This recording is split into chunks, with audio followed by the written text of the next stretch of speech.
अरे टुनटुन चिड़ा, तुम अपने मामा के घर नहीं जा रहे हो?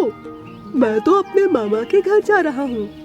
क्यों? पर मेरे तो मामा है ही नहीं, तो मैं किसके घर जाऊंगा?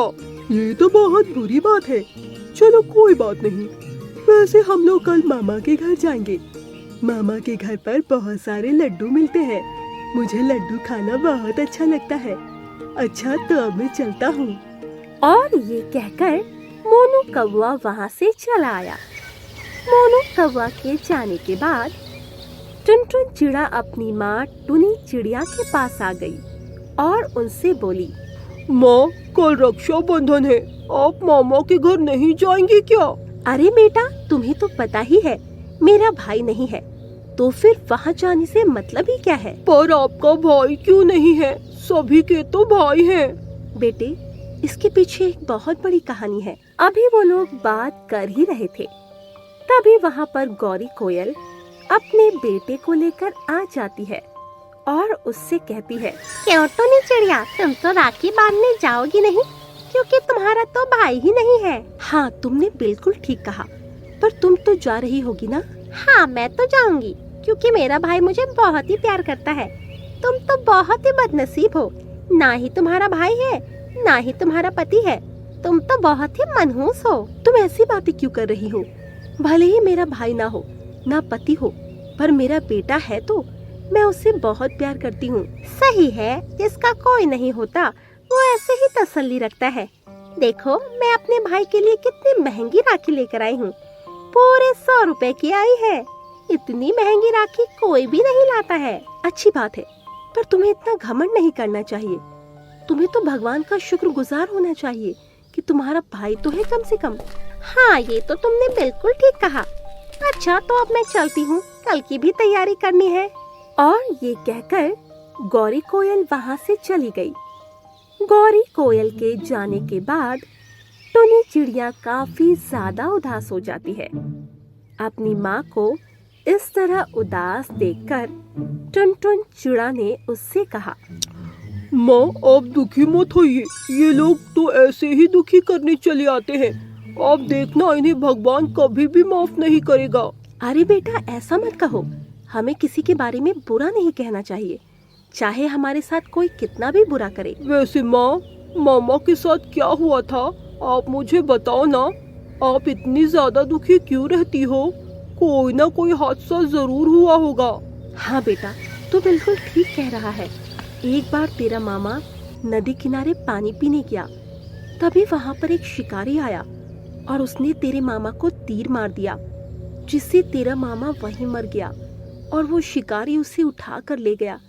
हम लोग उसे बचा भी नहीं पाए। इसी गम में तेरे नाना की भी मौत हो गई। और ये कहकर टुनी चिड़िया जोर जोर से रोने लगी। इस पर टुनटुन चिड़ा ने अपनी माँ को संभाला। वहीं रात को भी टुनी चिड़िया इस तरह रोती रही, क्योंकि उसे अपने भाई की बहुत याद आ रही थी। वो भी अपने भाई के राखी बांधना चाहती थी, पर बदकिस्मती से उसका भाई पहले ही मर चुका था। अगली सुबह गौरी कोयल अपने बेटे मोनू कौवा को लेकर अपने भाई के घर पहुंच जाती है। जब उसके भाई गोलू कौवा ने उसे देखा तो उससे कहा, आ गई मेरी बहन, मैं तेरा ही इंतजार कर रहा था। कितनी देर लगा दी तूने आने में? अरे भैया, बस घर का काम करने में देर हो गई। मैं तो जैसे काम हुआ वैसे ही चली आई। चलो ये सब बातें छोड़ो, अब जल्दी से मुझे राखी बांध दो। हाँ हाँ भैया, अभी बांधती हूँ। मैं तुम्हारे लिए बहुत ही अच्छी राखी लाई हूँ। और ये कहकर गौरी कोयल ने अपने भैया गोलू कौवा की राखी बांधी, जिससे खुश होकर गोलू कौवा ने उसे सोने के कंगन दिए और उससे कहा, देख बहन, मैं तेरे लिए सोने के कंगन चुरा कर लाया हूँ। ये कंगन मैंने मुखिया हरी तोता के घर से चुराए हैं। पता है कितनी मेहनत लगती है इन्हें चुराने में? हाँ हाँ भैया, मुझे पता है, तू मुझे बहुत ही प्यार करता है।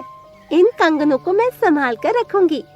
और एक मेरे पति है जो कुछ काम धंधा ही नहीं करना चाहते, बस मजदूरी करते हैं। तू अपने पति को समझाती क्यों नहीं?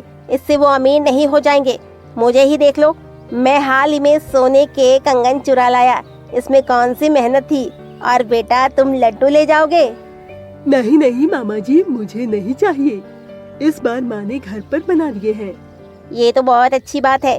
चलो अब मैं काम पर चलता हूँ। हाँ हाँ भैया, मैं भी चलती हूँ क्योंकि घर पे ये अकेले हैं। और ये कहकर गौरी कोयल वहाँ से चली आई। अपने घर आने के बाद वो बहुत ज्यादा खुश हुई। वहीं दूसरी तरफ टुनी चिड़िया अपने घर पर बैठी काफी उदास थी। उसे इस तरह उदास देखकर टुनटुन चिड़ा भी काफी परेशान था, क्योंकि वो नहीं चाहता था कि उसकी माँ इस तरह उदास रहे। तभी वहां से जाबाज चील और गोलू कबूतर गुजरते हैं।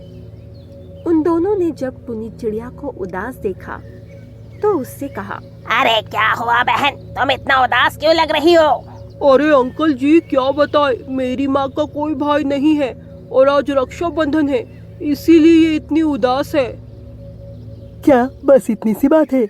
वैसे तो मेरी भी कोई बहन नहीं है और हम लोगों में कोई खून का भी रिश्ता नहीं है, पर फिर भी यदि तुम चाहो तो तुम मुझे अपना भाई मान सकती हो। ये देखो मैं राखी भी लाया हूँ।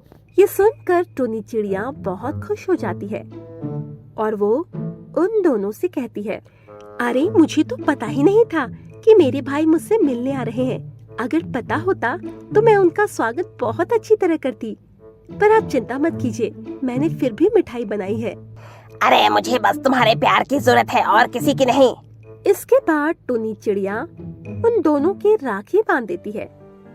राखी बंधने के बाद वो दोनों बहुत खुश हो जाते हैं और उसे चांदी के कंगन देते हुए कहते हैं, ये बहन हमारी तरफ से छोटा सा तोहफा है।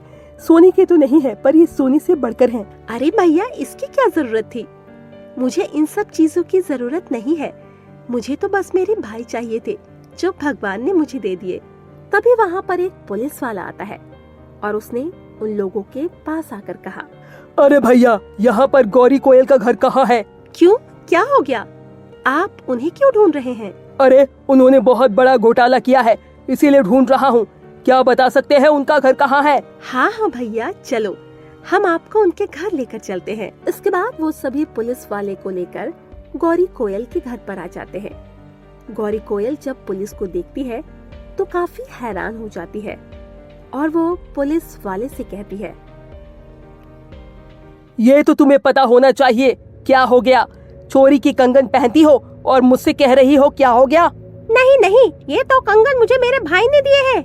हाँ, तेरे भाई ने ही मुझे बताया है तेरा पता। ये सुनकर गौरी कोयल बहुत ज्यादा दुखी हो जाती है और फिर पुलिस वाला उसे हथकड़ी लगाकर अपने साथ ले जाता है, जिसे देखकर मोनू कौवा अपने पिता से कहता है, सही रहा पिताजी, मैं मामा के घर से कुछ लाया नहीं, वरना पुलिस मुझे भी ले जाती।